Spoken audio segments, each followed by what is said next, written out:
Wow, that took a moment to kick in, folks. Here we are. I can't believe it's the end of January on Phil Collins' birthday as we're live here with first-time guest Mark Zonker. How are you, Mark? Good. And you? Good. Thanks for coming on. Really appreciate it. This is going to be fun.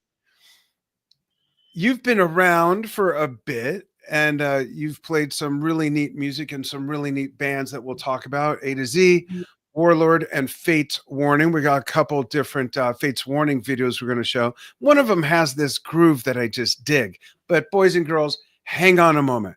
We'll get there. I really want to start, since this is your first time and we're getting to know each other and everything, kind of grew up in the same area, and you live not far from where I grew up, which is really cool. Why drums? And is drums your first and only instrument, your first of many? Why drums? What is the story? How did it all begin, Mark? It started probably when I was like 5 or 6, and I was just in the garage with these little plastic suitcases, and I was banging away with the wooden soup spoons. And, it's the only instrument that I play, and it just kind of turned into lessons. I had my first lessons when I was 7. I was on a practice pad probably 2, 3, 4, 5 years before I really got a set. And the lessons would kind of come and go. My parents were like, okay, if you're going to practice, great. When I stopped practicing, the lessons kind of went away, and then I had to show interest again. Right. And we started and kind of went that way. I played in all the school bands. This was back when, 3rd and 4th grade, they actually taught drums in the school. Right. And I'll never forget, I had to stand up there in the auditorium thing and play my 5-stroke rolls, a 7-stroke roll, and I'll never forget to this day. And you're talking like over 50 some odd years ago. The teacher's name was Mr. Taxi, like a taxi. He had the bow tie, the tortoiseshell glasses, and the coat with the leather patches on the sleeves. Oh, neat. And he'd stand there and kind of just look over you, and I probably wet my pants once or twice, but it's like in front of the whole thing up on the auditorium stage in an elementary school. But and then I played in the orchestras in junior high school and high school. Even those orchestras, they taught you how to conduct. Yeah. Yep. I did that too in concert band. I loved that. Yeah. No, it was cool. It was back kind of when, I don't want to say when school was fun, but the music program really was something when I was growing up. I mean, I'm very thankful that it was there, because it always kept me involved, because you have to remember too, this is way before the internet and all the computer crap. So we were out playing baseball, basketball, and football, and we were always out of the house. So it was tough to okay, time to practice. So, well, wait a minute, I'm going to go play baseball with everybody else. So it was good that it was in school. It kind of kept me in there, and then it just kind of progressed and started playing in bands probably when I was 11 or 12, and playing with different people, and it just kind of rolled out, and kind of put myself in the situation where, at 21, I moved to LA, and it was one of those, make it or break it kind of situations. And I just kept plowing, and there was all kinds of disappointments and all kinds of, everybody's got their LA story. Yeah. So it was just a matter of perseverance. It's one of those things where, kind of like we were just talking about with my son and his dedication, where it's like, I was going for it come hell or high water. There was no plan B. Right. No, I was working. I had to take care of myself. I was always taught that. I had full support from my parents and my brothers, and just kind of went for it. It's a type of thing you do when you're single and you don't have kids, because if it does flop on you, it's only you. It's not everybody else that you're taking down. So it's kind of where it started at. That's cool. Wow, so many similarities, and we're only a few years apart, playing in the same area at the same time. And we had a little chat before we went live. Did you play at some of those same places I mentioned, like Madame Wong's? We played at Filthy McNasty's, the Troubadour, the Roxy, places like that on the Strip. Yeah, the interesting thing of it is when the first thing that really hit for me in LA is when with Warlord and with Bill, when Bill came down from San Jose as well.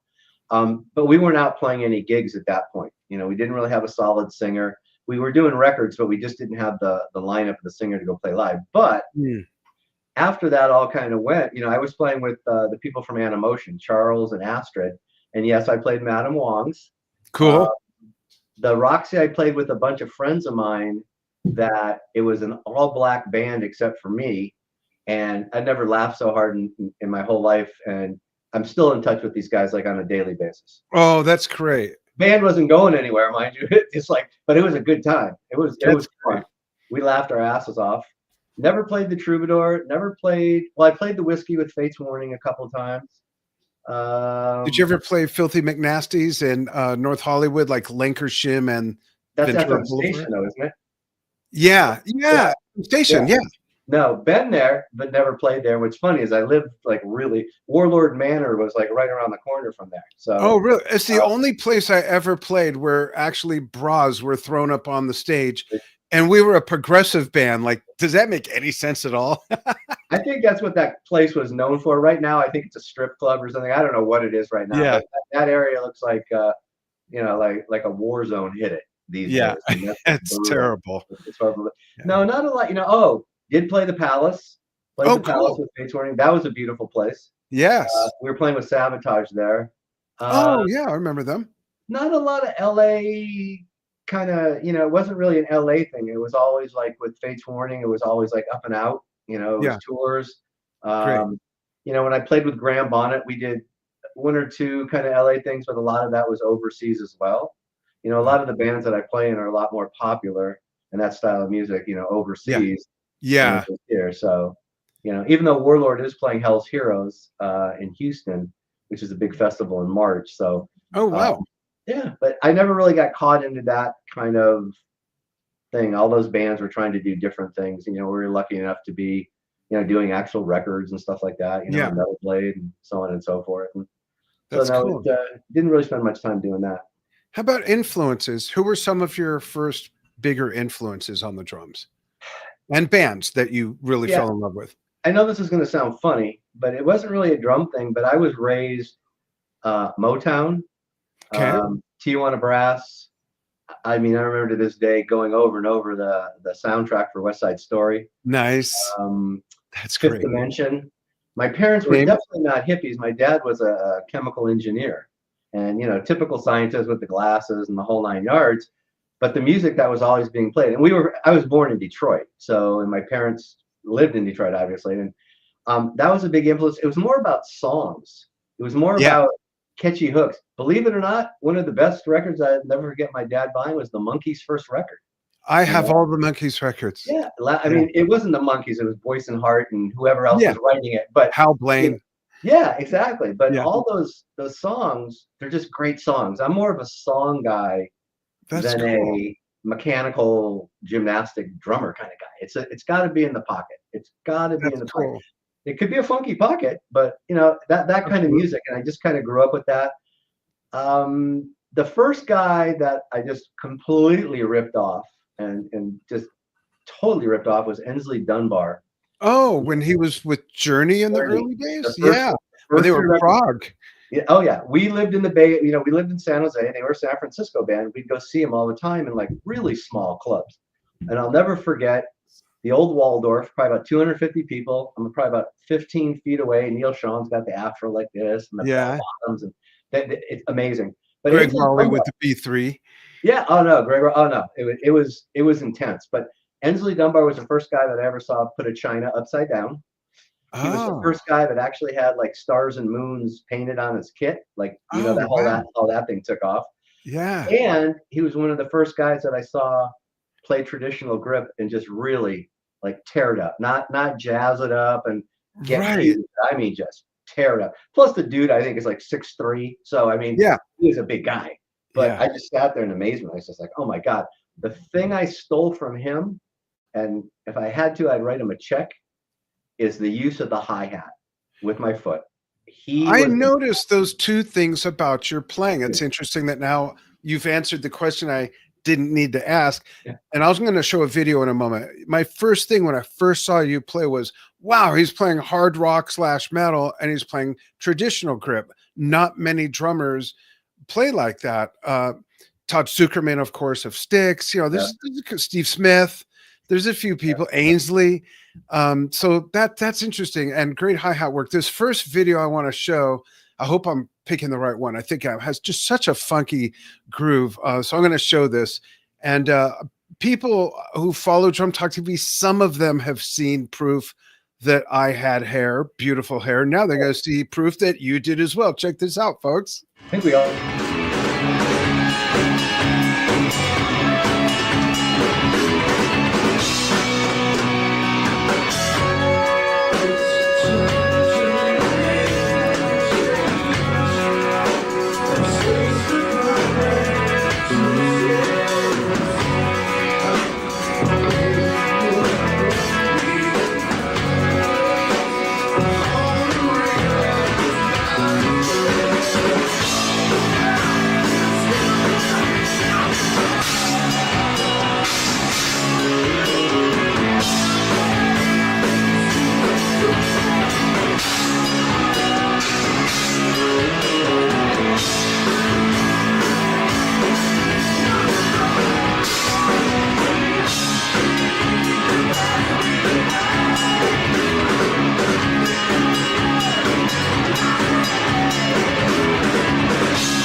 So good. I just dig that. Every time I see someone play like you're playing and like Todd, I'm always amazed at how the stick stays in that left hand playing traditional grip. It just amazes me. It's interesting. And I'll get to comments in a moment, folks. Yeah, that it's just a lot of practice is what that is. I do think there's just like an athlete. There's certain athletes that you look at and go, something's God-given. Yes, they work their ass off, but there's a God-given smoothness. You know, I mean, whether it's Kobe or Magic or even like watching Lance Armstrong ride a bike, as much as he is what he was, you go, man, there's a fluidity.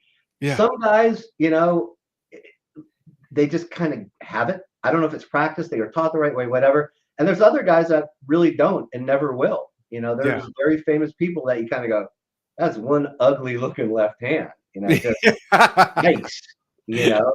Absolutely. Yeah. But it was just practice and developing the strength in the hand. You know, I mean, I wasn't weightlifting with one hand or anything. It's just, to me, especially when I'm at this age, when I really look back, I go, it's just about the practice. It's just the hours put in, just working at it. Yeah, that's all it really is. And yes, some guys are mentally can take it further just because, you know, they're willing to get outside that box. They're willing to get like stupid and really push it. If you have basic understanding, you know, I mean, if you have basic understanding of how to read and write, basically, like, okay, it's 4 quarter notes and then there's 16 notes, you can come up with all kinds of stuff. Yeah. You know, and be dead on and right in there, you know, and that's why when some people, you know, ask, you know, well, how do you come up with those crazy fills? And it's like, you kind of just go for how you feel. And then you kind of realize, okay, I got too many notes in there, or I don't have enough or whatever. When you start manipulating time, it's kind of like being able to read a book and you understand it. And, you know, I'm sure, you know, too, the more you do it, the more things open up that you realize that there's more and more and more and more and more. It's not like you're ever getting to a pinnacle like, okay, I'm done, I've got it. It's the opposite. Right. You know, it's just anything's possible. Just stick your left hand somewhere else around the kit and you got a whole new thing going on. Right. Oh, such great wisdom there. Let's look at comments. And folks, let us know where you're watching from. I'm in Globe, Arizona, 100 miles east of Phoenix, up in the mountains in the middle of nowhere. And Mark is in an undisclosed location in California. We don't want to say where because we don't want him to get kicked out. All right. So let's see. We've got some people chiming in. Oh, we've got Lee Dubois says, Dan Shinder, how are you? Man, Happy New Year. You too, Lee. Thanks. Michael Hayes wants to know thoughts on Phil Rudd of AC/DC. We'll get to that in a second, Michael. David Seymour says, see you in Houston. Excellent show. I saw you in Houston, maybe. And yeah, he chimes in with Hal Blaine as well. I had the great fortune of interviewing Hal Blaine for my 50th birthday, the first year we started Drum Talk TV in 2013. And it ended up being Hal had stories. So it was a three-parter. And then I actually did his last interview shortly before he passed away. And he was an amazing guy to just sit and listen to all those stories. And like you, I grew up with a lot of the music he played on, Simon and Garfunkel, John Denver, up and away in my beautiful balloon. That was my mom's favorite song by the Fifth Dimension. And to then sit and interview him, my parents were gone already, but as my dad used to say, had they been around and I told them I was going to do that, he would have shot a purple cookie for sure. Yeah. They just loved that. But yeah, why don't you? Oh, we've got some other people here. Beth Margalit Dunn is in Buffalo Grove, Illinois. Johnny A is says thanks for all those Fate Warning songs. You got some fans watching. That's awesome. Great band. But yeah, do you have thoughts on Phil Rudd? I guess he'd be categorized as a pocket player. I've ripped him off too. It's fair game. What's that? A fair game. I think everyone's ripped off somebody. Oh, absolutely. Yeah. We'll get into Dave Garibaldi later on that rip off. Nice. Anyway, no, time and a place, I'm not going to talk about, people that have passed, but there's plenty of live drummers that would play with AC/DC that sound horrible. Sound absolutely freaking horrible. He is part of that band. There's no question about it. There's a lot of drummers that can come and go and just fill in, and you see it this day. This guy leaves the band, another guy comes in. You don't know the difference. It's all the same. Yeah. The space, the simplicity. Oh, especially when I got a little older here, within the last X amount of years, it wasn't, hey, how much crap can we put in there? It's like, how much crap can we get out of there? Like, space. Then I got into the big thing of like, okay, if I lay it really simple and just hit the pocket and make it feel good, when I hit that wacky riff, it's going to really stick out in contrast to what's happening before. And guys like Phil Rudd, I mean, they've made a career, they've made a great living, they've made an imprint in the musical thing. Oh, the drums are just in that band. I'd say it's an equal split all the way around the block. Oh, that's cool. Who's important and who's not. And if you took them out, I could play with AC/DC, but it's not going to sound like that. Right. I mean, I would play fancy stuff. I would play his parts, but it's just, it's like when I played with Graham Bonnet. I played the Cozy Powell parts note for note. I studied it. I wanted to honor Cozy. I wanted to honor the band. That's what the fans wanted to hear. They didn't want to hear my interpretation of it. Yeah. And it was cool, but I'm not Cozy Powell. Right. I'm just not. I can play the notes, but in the Phil Rudd thing, great. Absolutely. Yeah, it's a great point, because when you emulate another player, knowing the songs and playing the math of where the notes go is one thing, and that's a skill, but it's their language and their interpretation and their dialect of the way they play and their technique and the feeling. That's a whole matrix that only that person has.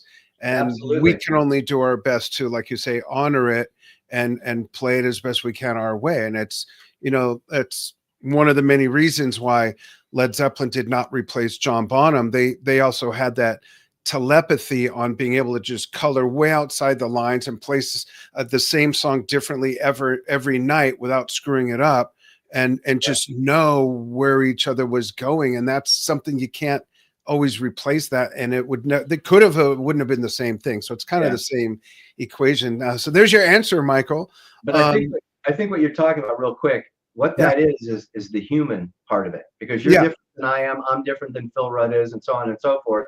And, maybe Cozy pushed a little, maybe Cozy pulled back a little. I would play a different way.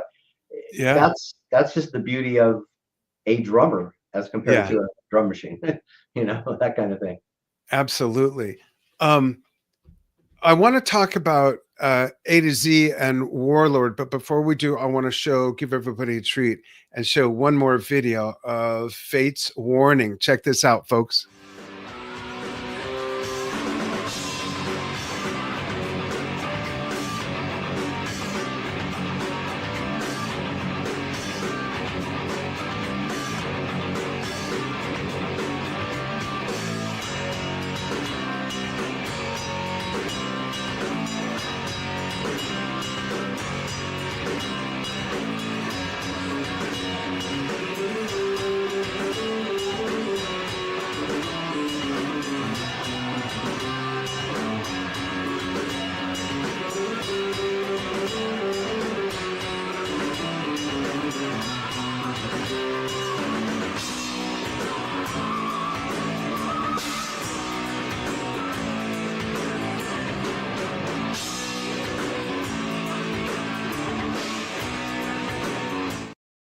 Love the syncopation. What year was that, Mark? 90-ish. I think that 90s? was Perfect Symmetry. Hey, you dig that Purdy shuffle there going on? Yeah. I worked the whole thing in there, man. It's like that when I watched that for a minute, I go, man, how many freaking songs are going on there? You know, Right. like, I mean, that was, that was the thing with Fates Warning. That was the first record that I did with them. I think that was part of the machine. And it was like, every 16 bars or every 12 bars or 14 bars, it was changing into a different thing. And it was, Yeah. it's sometimes a little nerve wracking to play that kind of stuff, but it was cool. Looks fun. Absolutely. Let's talk about your journey with Warlord. For those not familiar with Warlord, how would you describe the music and talk about your experience there? It was Rainbow meets Black Sabbath, Uriah Heep kind of stuff. Wow. Um, That's a the great way to put it. Yeah. Bill Thomas was my partner. He passed away a few years back. Probably the most prolific writer going, period. I mean, I put him up against anybody. Maybe not Diane Warren, but this guy never wrote the same song twice.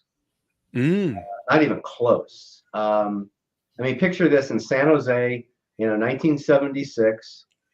This, skinny 18-year-old kid sitting there with the red and white striped shirt, the long hair, the sunglasses, the Jordache jeans, the Capizios, 17-year-old kid writing Lucifer's Hammer, lyrics, melodies, the whole bit, the music, the whole 9 yards. It was just incredible. The Warlord was the coulda, shoulda, woulda band kind of thing. Yeah, Blade put out the record, and I mean, we're out playing now. We're opening up for Priest in July. So the band still kind of goes on. I'm the only original member. It's because of the music. It's just, we're playing all the old stuff, even though we did a new record, and that's cool. But the band didn't tour a lot, so it's not like we saturated areas. So we're just playing the 17 quote classics, as they say. That's cool. It's great. It's fun. It's just wrong place, wrong time. Like you were just talking about, Sunset Strip time. Okay, Motley Crue, Poison, Warrant. And then throw Rainbow in there. Great White, and then my crazy prog band. Like, what the hell were we thinking? No, here's a very, very quick story. We went up to Michael Browning, who used to manage AC/DC. We're just bringing it all back in here together. We go up to we do the first record, Deliver Us. It's an $800 record. It's 8 tracks, 2 kick drums and the bass drum, or 2 kick drums and the bass guitar on 1 fader. The engineer's smoking crack or cocaine cigarettes the whole session. Jeez. We got mocked by Stuart Copeland because that was his friend. He came in and visited, and he gave us a hard time. But anyways, so the record's done. Comes out on Metal Blade. Brian Slagle gives us the opportunity. Great, cool, awesome. The record comes out. We go up to Michael Browning's house because we're looking for management. Me and Bill are sitting there. Typical Hollywood story. Puts the record on, listens to one side, doesn't say a word, flips it over, plays it on the other side. Takes it off, and he sits there and he goes, you guys got a platinum record there, right? And we're kind of looking at each other going, did he just say what I thought he said? And then but here's the but. He goes, but no one's going to ever hear it because you're on a very small label and they just don't have the backing to make this go. So it was just wrong place, wrong time. We weren't a Motley Crue band. We weren't that kind of band. It was a very musical band. It was, and it's just crazy. We went through the same thing at the same time, just the wrong. It was one or two things were happening, and maybe this is your experience as well. It was either short hair, skinny ties, new wave was in, or the spandex and the hairspray and the 4 on the floor, and we were playing Zappa, Gentle Giant stuff, like what? So the Warlord gig opening for Priest, when is that? I think it's July 1st or 2nd. It's in Italy. So you're going to grow your hair out? You got time? I'll just wear the hair helmet. I know a few people that have hair helmets that I can borrow. No, cool. Warlord's done shows over the years. Just like last year, we did like 3 weeks, played a bunch of festivals and stuff. We are going to Japan in March for a couple shows. And then nice. And the thing in Houston, and they're trying to put some shows together. I mean, there's I don't want to say the word demand is a bit much. There's an audience for it. Let's just put it this way. Yeah. We were playing like 1,500 seat places and doing cool. well. We're playing. It's about the music. You know what I mean? Yes, our leader Bill's not here, but doesn't mean we can't play the music. And we have guys that play it note for note for Yeah. note. We're not playing blues jams. That's awesome that you're keeping the music alive. Yeah, That's really cool. as long as there's a demand, we'll keep playing. That's cool. There's a few more comments. One of them is from and Johnny's right. The Who, Zapp, Rush. How do you replace those drummers? Yeah, you just can't.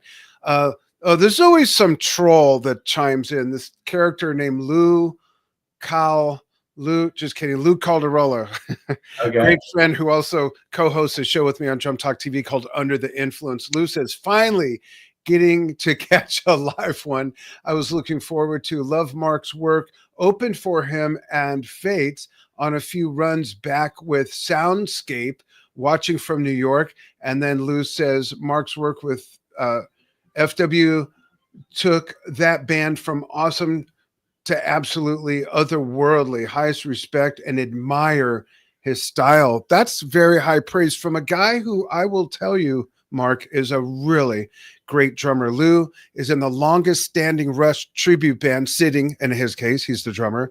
They've been together, chime in, Lou, like 33 years or something? I don't know anyone that's held a job for 33 years, let alone been in a band for 33 years. Yeah, so that's really cool, Lou. No, thank you very much. It's very nice. Yeah, and everyone be nice to Lou. He's one of the judges of the Phil Collins Drumming Challenge that is going on now. You got one more day to submit your videos, and he's also one of the judges, along with Jason Gianni, for next month's tribute, speaking of Rush, to Neil Peart. And you look through our stuff, folks, you'll find out information on that. Cool. But yeah, so how about A to Z? What is the deal? And every alphabetical letter in between. You're covering everything? Is that, I'm not familiar with the band or the music, so I'm interested to learn, just like your fans. Okay. Well, it kind of all started in about 2007 with the band that I had called Slavier. I gotta jump in real quick. I'm sorry. Lou says 24 years. Still, that's a pretty good run to be in a tribute band. No, absolutely. It just got to a point where I had my own vision. I wanted to do what I wanted to do. I love that. I've been in bands long enough. I had enough. I didn't, I kind of knew. Been in the music business a long time. Had the studio for years and years and years. Met a million people, whatever. So in 2007, I put a band together with Wayne Finley, who was playing with Michael Schenker, and Greg Anaya from Tribe of Gypsies. Yeah. And everything was based off a drum beat. Everything was based off a drum groove. I've got hundreds that I just sit here and record over and over. Isn't all music? I didn't know there was another way to do music. What's that? Oh, yeah. But it came out on Inside Out and did really well until actually it didn't do really well. I knew it was in the toilet when the A&R guy comes to me and goes, "Man, this is a fabulous record. We just don't know what to do with it." And it was a commercial rock record, basically. There's a song on there called Dove. If you're ever bored, go look up Slavier Dove. Okay. It's a hit song. There's just no question about it. And this was, like you said, like 2007, did you say? 2007, it came out on Inside Out. So, I have my kids, so I don't take time off. I'm recording like nonstop for other people, in my recording studio, just like nonstop. But I don't really want to go out on the road. I have young babies, you know what I mean? So basically the A through Z thing rolls around about 4 or 5 years ago. I said, okay, I'm going to do this. I'm going to do it again. I'm going all in. I'm not 25. I'm going to back it. I'm going to put my money where my mouth is, but I'm going to do it my way. Mm-hmm. And it was beer commercial, car commercial, Cobra Kai. Okay. Arena rock, old school. It was going to be awesome artwork, awesome 14-page pamphlets. Maybe even some reverb videos. Oh yeah, a little bit. And so basically, when it started, I was finding the people. I got the deal at Metal Blade, and the A through Z is Ray Alder is the singer from Fates Warning, and obviously Mark Zonder, the Z. So that's where A through Z came up from. Now, anybody that's ever been in a band knows the hardest thing, besides getting the bass player to shut up, is naming a band. I mean, could you imagine everybody sitting around getting high, and it's like Greg Raleigh looks at Neil Schon and goes, dude, let's call it Journey. Right. Really? You know, I mean, any band that sells a gazillion records, the name sounds great. You know what I mean? You could have any name and it sounds great if you sell a million records. Could you imagine sitting around going, dude, let's call the band Kiss? Someone would probably slap me. You know what I mean? But so anyways, that's where the name comes from. And interesting. The first record, you know, it did really well. It charted. It was going. The label, Metal Blade, they told me, they really didn't know what it was going to be and where it was going to go. So the second time around now, which we're right in the middle of, the album comes out in June. Can I ask you something first about the first album? Sure. Did it distribute outside the US? And if so, did it have different reception outside the US versus in the US? No, it was pretty much you know, Metal Blade has I forgot who does their distribution, but it's worldwide. It's everywhere. Okay. You know, I mean, there's no doubt it's everywhere. They're probably one of the biggest without being for this, especially for this kind, you know, for rock music. Yeah. No, they're not. I'm not sure if you're familiar with the label or not. I'm not familiar with that label, which is odd because we have relationships with so many of them. Brian Slagle's been around forever. He did the first Metal Massacres that had Slayer, Metallica, Warlord, blah blah blah, and got it. It's a long 30, 40 year or whatever. Yeah, anyways, I know who they were. Yeah. Okay. So the record gets out. I mean, it charted in various countries and so on and so forth, like a lot of records do in the first couple of weeks. Yeah. But this time around, it's a whole different ballgame. They brought everybody out here from around the world. We were here for 5 days, did the videos, did the photo shoots, did the press. We're getting the tour lined up, and they're going for it. So it's going to get good. You know, this day and age, it's really tough to get a label that really believes in the band. Today, you know, and I know, what's the first question a label asks? Well, who's in the band and how many records did they sell in their previous band? Right. You know, I always kind of make this joke that I could come into a record label with the 25-year-old Steve Walsh meets Ronnie James Dio meets Jimmy Jameson. They wouldn't care. Right. How many records did he sell on his last record? Unfortunately, It seems like the business has really turned into that. You know, Metal Blade's different. I've had a relationship with them for 40 years, obviously. You know, Ray from Fates Warning obviously has been in Fates Warning 30 years. They've been on that label. Warlord was on that label. I mean, we know these people like friends. You know, you hang with them kind of thing. Yeah. So, but on the same token, they don't get involved with things that they're not into. It's not a charity anymore. This isn't the 80s anymore where they're just handing out record deals because they can. Yeah. Yeah. So I'm extremely excited. I'm extremely blessed that you actually have a label that talks to you and are planning. And it's like a flashback to the 90s. You know, it's like old school. That is exciting. But my whole plan was this. You know, I have Hugh Syme. Do you know who Hugh Syme is? Yeah, absolutely. The artist for Rush. Yeah, well, Rush, Megadeth, I mean, a million things. Yeah. He did the first album and he did the second album. I mean, I've known him. He did a couple Fates Warning albums. And, you know, we're friends to where I can call him up and he hooks me up. He knows that I'm not playing in Rush. You know, he knows I don't have that kind of budget. But I thought it was just so important this day and age. This is the day and age of, hey, download my record, download my picture, download my bio. And I'm sitting here going, well, wait a minute, what happened to the record? You know, where is it? I'm a physical guy too. Yeah. You know, and so, but that's what these fans in this genre love. So I went all in and it was like, okay, I'm going to do this. I'm going to do it right. I don't care if I have to come out of pocket to make up whatever. I needed to find a guy that could mix, you know, that just had that, because I knew that was 90% of the game. You have to have a record that blows out of your speakers. I don't really care how good your songs are. You know, if your snare drum sounds horrible when the vocals are buried, it's over. Yeah. So to me, as I remember as a kid, certain records I put on, I went, damn, why does that one sound so much better than that one? Yeah. You know, like certain ones in your life, you go, man, they really had that going on. I don't know what they were doing, but it was great.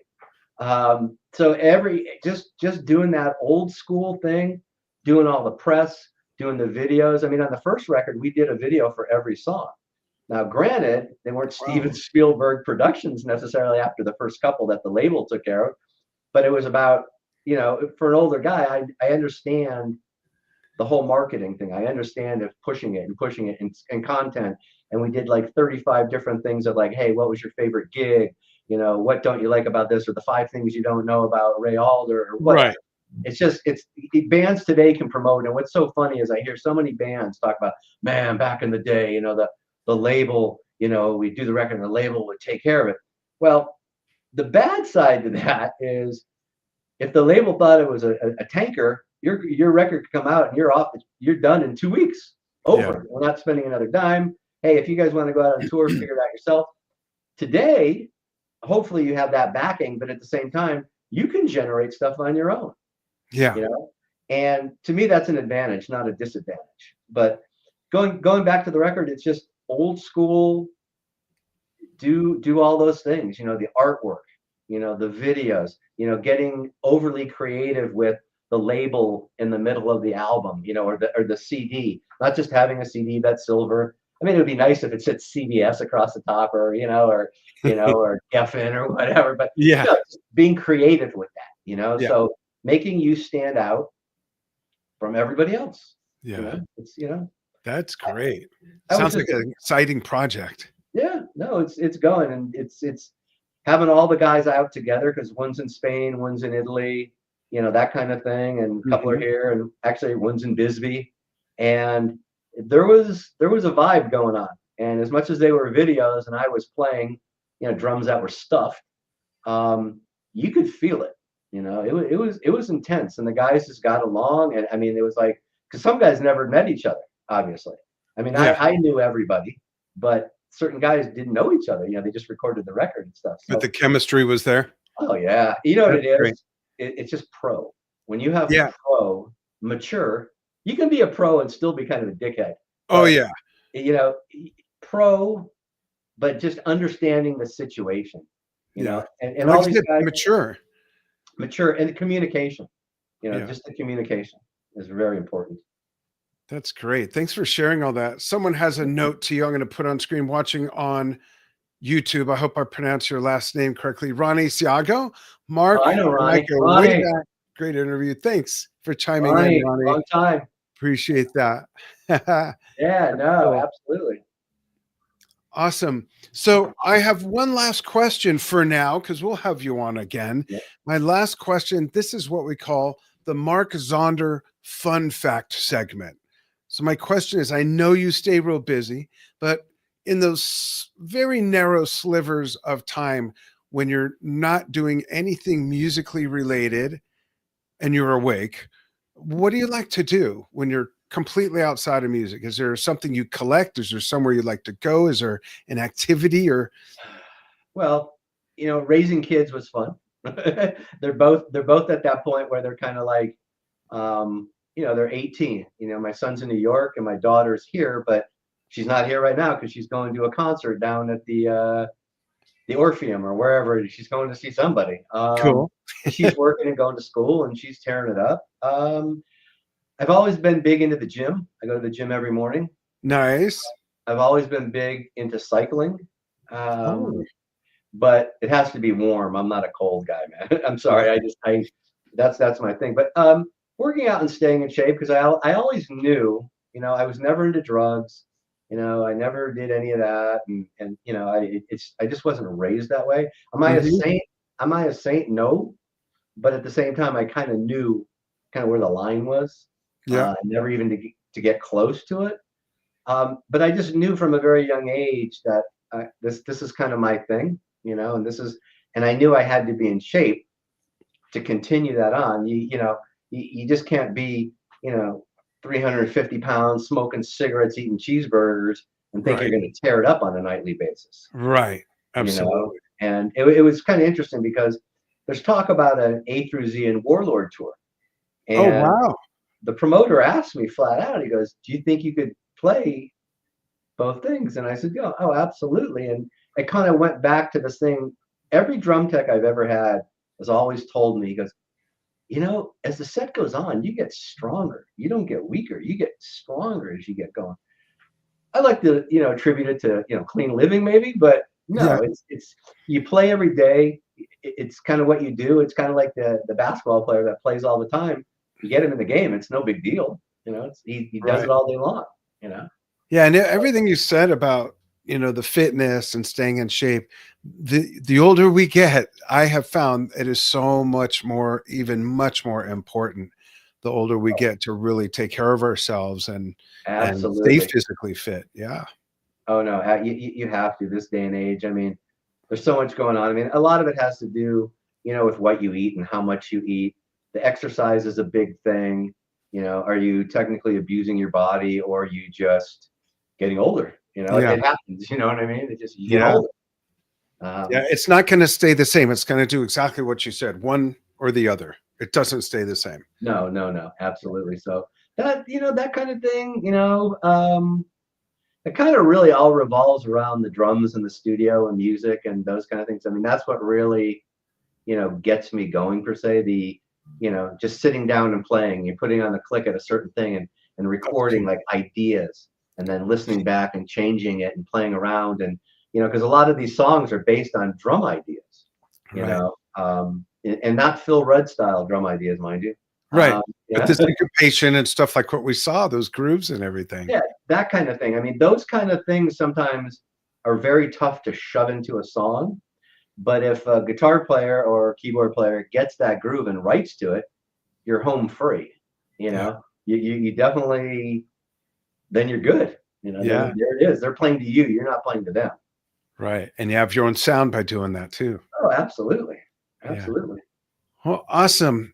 Thanks so much for joining us. We'll do this again sometime. There's so much to talk about. Stay on the line with me after we say goodbye to the audience. And audience, thank you so much for joining Mark Zonder and myself, Dan Shinder, here on Drum Talk TV. Whether you're watching live or on the archive, we appreciate you following what we do. Go to www.drumtalktvbrilliance.com. Check out our membership site. We got all kinds of fun stuff for you to be a part of, whether you're a drummer, another musician, or a music fan.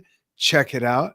And let's see what February brings. I can't believe we're winding down January. So thanks, everybody. Mark, thanks again.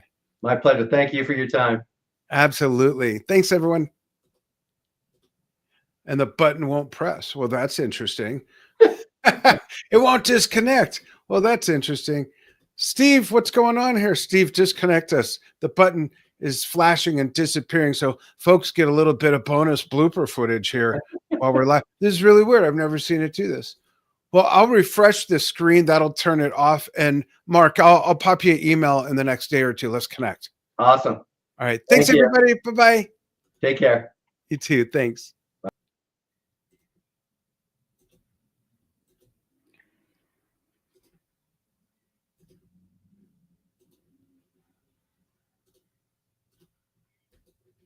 Wow, it's still on.